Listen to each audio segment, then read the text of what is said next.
my friends. This is Deepak Chopra, and I'm here with a very good friend of mine, Pranav Yadav, who has a company called Neuro-Insight, and with one of his mentors, Richard Silberstein. And they have together created an amazing technology with AI to bring about public awareness of products, services, but most importantly, what we're talking about today, and correct me if I'm wrong, Professor or Pranav, the technology is how to use AI and neuroscience for marketing any idea, product, or services. Am I on the right track? Yeah, pretty much.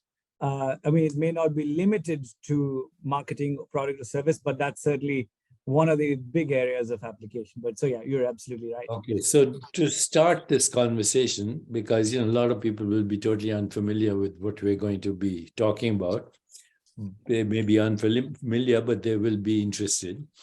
I'd like maybe Pranav to give a short background of his education and how he got in touch with Professor Silberstein. Then we'll go into what the technology is. Sure. First of all, thank you for having us. I know I've said this to you many a time. I don't think there's a better person in the world to be ever having a conversation about anything with, but especially when it comes to the topic of the subconscious and understanding ourselves. And the idea of consciousness. I don't think I've had more interesting conversations with anybody. So it is my pleasure to be talking to you and bring with me Richard, who has taught me everything that I know about neuroscience and consciousness. So my educational background is that I triple majored in mathematics, physics, and economics in college. I then went on to work on Wall Street, where I traded structured equity derivatives at Goldman Sachs. And then I started working for a Danish innovation strategy consulting firm, where my first project was to go to India and figure out why, despite it being 120 degrees in the summer, Indians don't buy air conditioners. My second project was to go to Copenhagen and look at data from about 150 cities across 250 variables for the past 50 years. And for the first time in the history of the planet, quantitatively figure out what are the drivers that drive successes of cities, and why have cities failed in the past, and how do we design a city for the future? That was featured in the Venice Biennale in 2010. And then I was sent to Vegas to figure out why people gamble and how do we use this understanding to create better games in the future. So at the core of it, was a lot of social scientific research. And I'd spend 6 to 8 hours with individuals trying to tease out how they make the decisions the way they do. And it was around that time that it was becoming clear to me that what people say in the first hour is different to what they say in the second hour, is completely contradictory to what they'll say in the fourth hour. And it also, dawned upon me at that time that we spend about $1 trillion in new product innovation, in strategy, in marketing and advertising on the business side, and all of it relies on self-reported data. Looking at that in further detail, I realized that actually self-reported data, what you will say, what you will do, correlates to actual behavior at only a 24% level. And if it becomes a little less obvious to anybody else, let's look at the most sophisticated form of self-reported data, which is political polling. And if it were to actually correlate with actually how people operate, then we would have known the election results before they came out, and we are more likely wrong than others. Much like we thought Brexit wouldn't happen, and it happened, much like we thought Hillary would win the election, and she didn't. What we say is different from what we do. So our company is based in the premise that 90% of all human decision-making takes place in the subconscious. And by the way, this is not a new idea. This is not an idea we came up with. The spiritual gurus have known this forever. And this information has been with us for thousands of years. It's only that in the West, it took a Carl Jung to familiarize everybody else with the idea of the unconscious. And Richard had spent a lifetime studying the brain and looking at consciousness and figuring out if there's a way to measure signals from the brain to be able to look at subconscious drivers of motivation. So that's when we were introduced, and we came together to produce Neuro-Insight, which is the leading neuromarketing firm in the world that looks at the subconscious drivers of motivation in marketing, advertising, but in other areas as well. So that's excellent, Yadav, and very beautiful summary.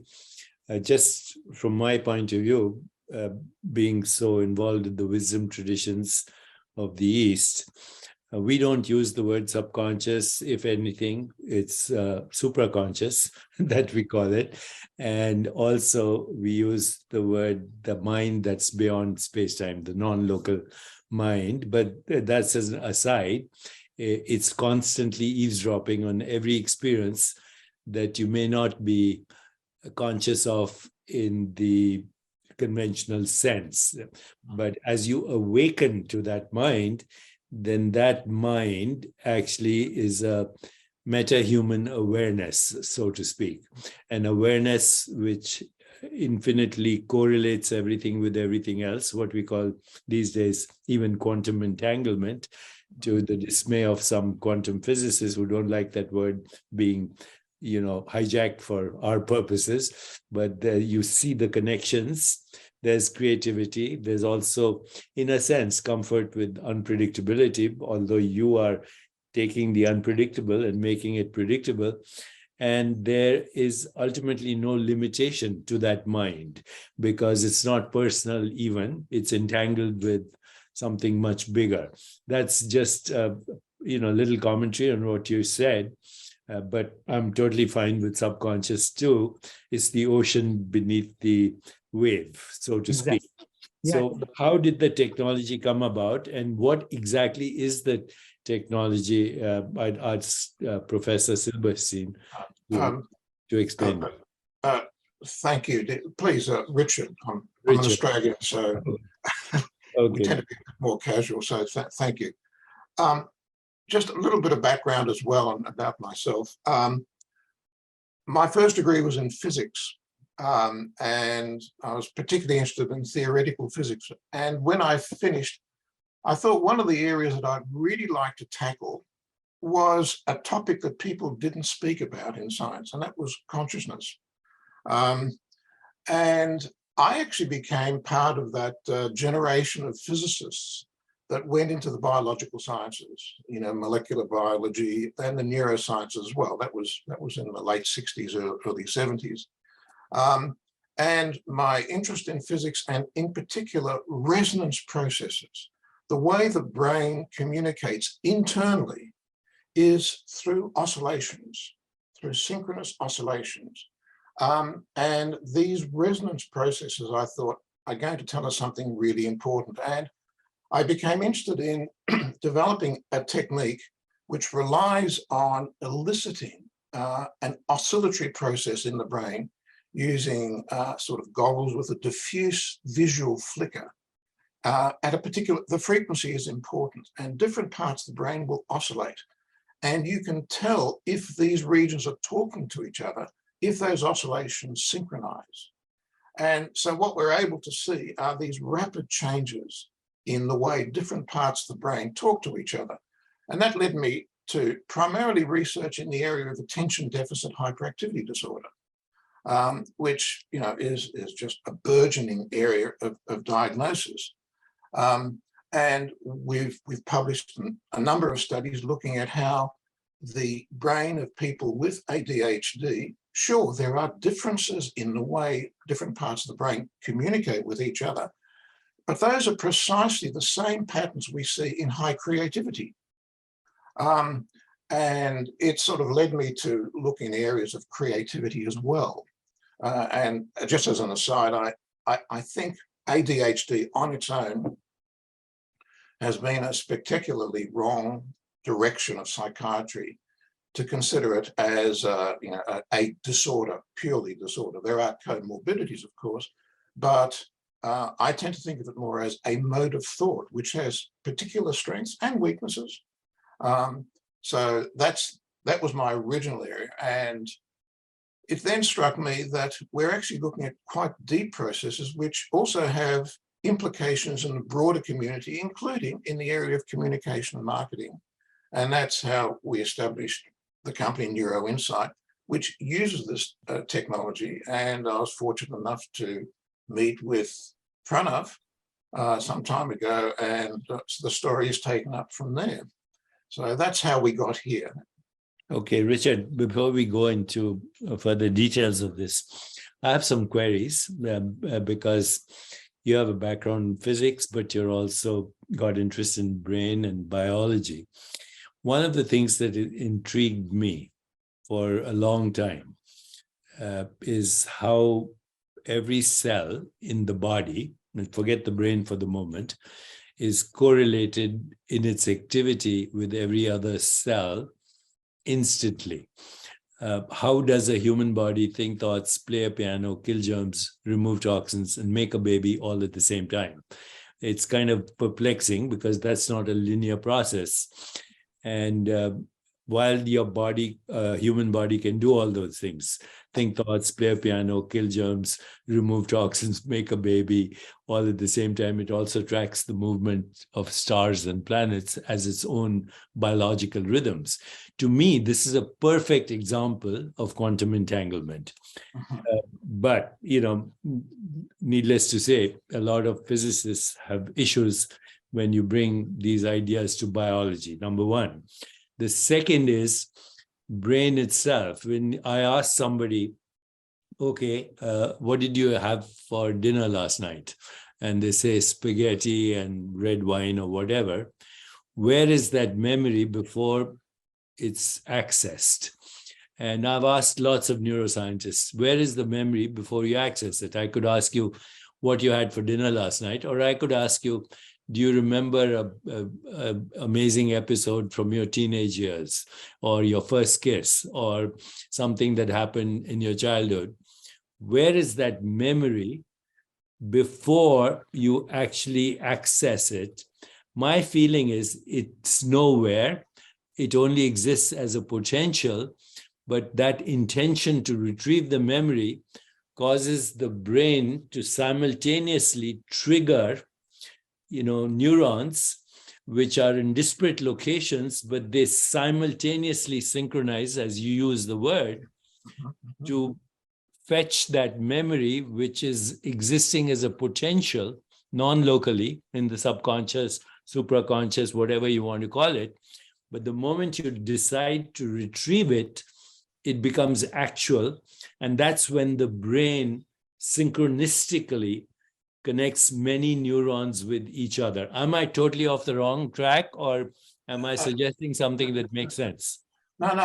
You're suggesting something extremely interesting, which I've come across in other conversations, and that is the issue of is the brain's, is the storage system for memory in the brain, is it, so to speak, a trace? That is to say, the actual information is stored there, or is it a tag? In other words, is it a pointer to a more diffuse and distributed storage of information, which may in fact be beyond just the brain itself? And I think there is increasing evidence from a number of areas. Certainly research in anomalous cognition, for example, is coming up with some fascinating findings, which suggest that in fact, both propositions are to an extent true. There are aspects of the brain, particularly the tag, that is to say, identifying where the systems are. We think, for example, within the hippocampus, there are specific networks which in turn identify a very distributed network within the cortex. But I suspect, as you've suggested, that it actually goes beyond that as well. That it also, if you will, tags broader, what I'd prefer to probably as non-local storage of information as well. My friend Paul Nunez, who's a distinguished neuroscientist as well, talks about this very deep core of information, what he refers to as ultra information, the sort of information we normally can't access, but which in turn may be the basis of something more fundamental than either mind or matter. But Yes. I'm straying off the topic now. No, that's okay. That's where I've spent my last 30 years looking at that. And last few years, I've actually partnered in conversations like this with a neuroscientist called Don Hoffman, Yes, I'm who familiar. used to work with, what his name, not Christoph Koch, the Nobel laureate, who the English guy, DNA. Crick. Edelman. No, Crick. Oh, Crick, right. He Okay. worked with Crick, and Crick kind of charged him to solve the hard problem of consciousness. And after 25 years, he realized that it was a non-problem because, maybe the whole the brain is just the interface to the non-local mind. And he and I are constantly talking about this. He's published some really good research now to show that actually consciousness is not in the brain, it's non-local, and that the brain is the interface to, like a user interface to the non-local mind. So that's where we are, and I'm glad to know that you are kind of sympathetic to that. Very, very much so. I might just add as an aside, the issue of the hard problem of consciousness, which is a prominent topic of conversation, etc. And I am sort of sympathetic to that, particularly the aspects of panpsychism, for example. Yes, I feel it's certainly moving in the right direction. I think some of the models of panpsychism are a little bit primitive, but that's just my view. But the issue of the hard problem, essentially, my concern is, David Chalmers raised the point: is it a problem? I don't. The point is, I've asked philosophers and scientists a very simple question. I've yet to get a straight answer, and that is, how will we know? Including from David. That's right. How will we know when we have solved the hard problem? I'm yet to get a straight answer on that one.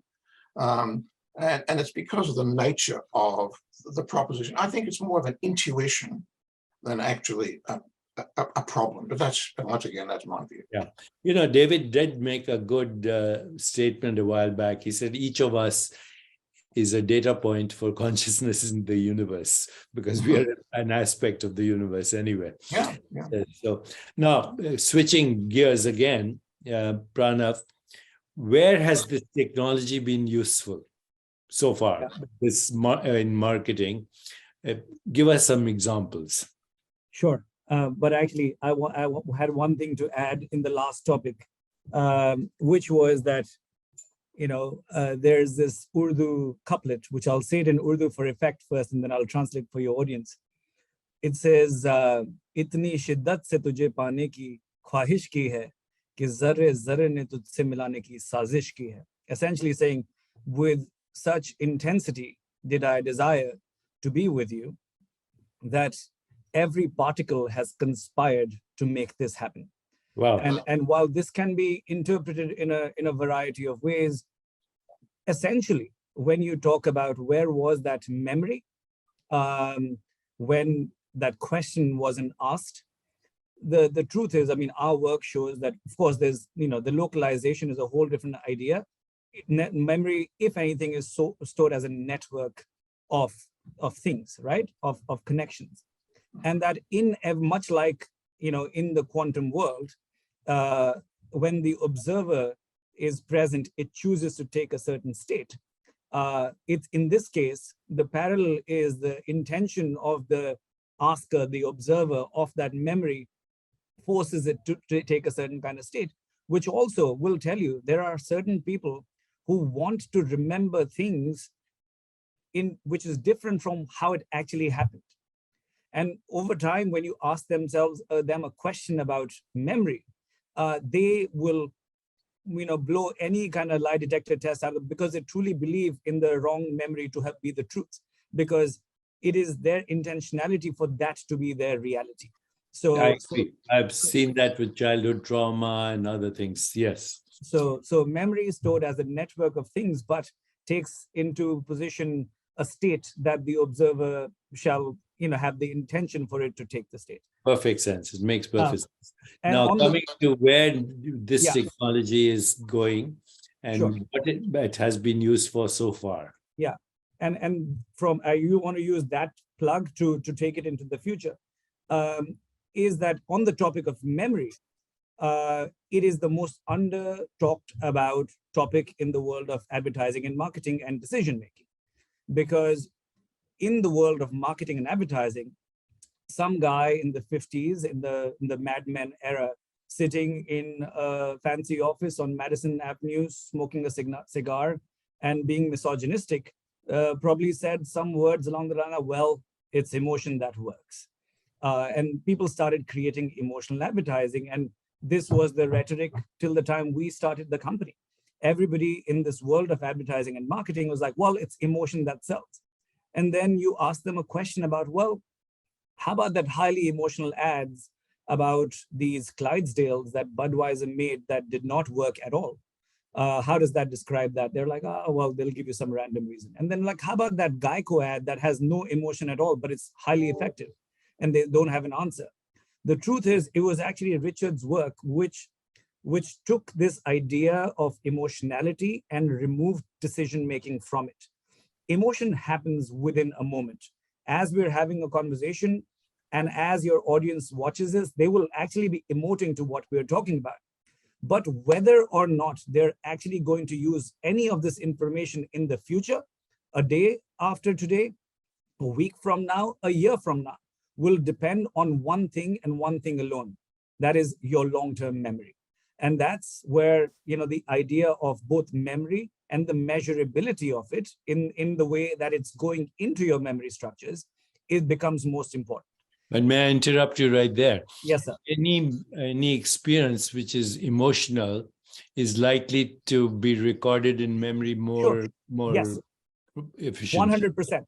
Okay. And there's a variety of things why the brain may choose to put something into memory. It could be emotion, and emotion clearly is a driver of memory. It's personal relevance. If something is personal, and that's personal relevance is the biggest driver of memory. We're at the end of the day, selfish beings. If it helps my survival and the structures around me that are relevant to me, then it's more likely to go into memory. Sometimes it's just visual delight. It's newness, it's uniqueness. You commit that into memory. Sometimes it's just pure likability and you put that into memory. And each one of these factors seem to have a correlation with what you put into memory.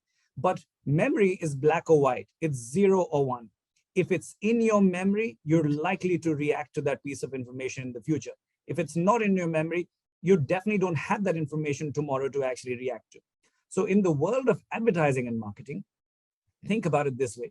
It is custom made for this kind of a situation where you're receiving information today for you to act in the future. Louis Vuitton comes and showcases you this lifestyle of a person walking the streets of Paris with a certain kind of handbag. They don't expect you to get up and grab a handbag right now, right? They are developing a relationship with you for the time when you actually have the resources and the desire and the need to actually get that bag. They're creating the desire that you will actually go get their handbag, right? Mm-hmm. So memory becomes the most important driver of advertising and behavior. So the biggest application of our work has been looking at everything from ideas to storylines to the way something is shot to figure out whether or not this cohort of people, and it actually is highly depending on the people that we're testing on, because a different thing will resonate with a 20-year-old living in Kansas City than a 45-year-old in suburban New Jersey, clearly, because the culture that they're experiencing is different and different things speak to them. So we come in at either a new product launch level or marketing or advertising level and look at what are the myths, the stories, the songs, and the rituals that drive behavior, and what is relevant to that cohort that they're likely to create a story arc where they're generating memory points. And as long as the key messaging or branding is present at that time, then you've created good advertising. So that's and by the way, that's a format within all cultures, especially ours, where it was an oral tradition for a long time, where the longest poem written in the history of mankind was orally transmitted for a few hundred years before it was written down. That's a prime example of one, how memories are used to actually convey information in the future, but also most importantly, how our ancestors actually understood that, hey, by the way, if I actually just give the Gita to somebody in its core format, it's a rather heavy read. So no one's actually going to remember that stuff. But if I weave it, it's a heavy read. Exactly. But if I actually weave it in the story of this king who couldn't have children, and then he had these two sons, and who had these two sets of cousins who eventually got into a property battle, and there was this mega war, and the greatest warrior in the world was walking into the battlefield, completely puzzled by what he was about to do. And then he questions, why am I doing this? And what do I need to do? And then comes the Gita. It's actually creating a story arc with a memorability structure that when you get to it, you're actually receiving the information that you need to receive. And advertising and all traditional stories follow this structure. And we're actually now able to put measurement to it. That's beautifully articulated.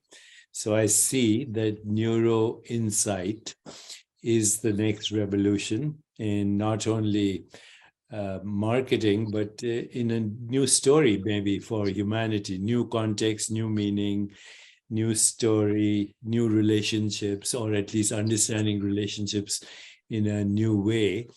And this could have effects way beyond marketing, in actually may even have relevance ultimately in our ability to create a critical mass of awareness for a more conscious, peaceful, just, sustainable, healthier, and joyful world. So I think we are going in that direction. Richard, anything more? We have a little time limitation because of the social media constraints on our YouTube channel. So what else would you like to comment on, Richard? I think Pranav encapsulated beautifully. I don't know if there's much more that I can add, except to say that one of the unusual things is normally science comes first, and then the application of science in industry comes second. But we've actually shown that some of our findings in the areas of communication and advertising have now fed back into our deeper understanding of the way the brain processes narrative. And in particular, a phenomenon that we discovered called conceptual closure, which is when what's called an event boundary occurs between one aspect of a narrative, a story, an event, and another one. The brain takes a brief time out to process that as a quantum, as a sort of a lump, so to speak. And during that time, input is reduced, memory encoding is reduced. And fascinatingly, that's when a lot of advertisers put their branding. So, Fascinating. So anyway, so that's an unusual one where it's gone the other way. Yeah, it's gone the other way. Okay, we'll conclude this conversation now, but thank you for joining me.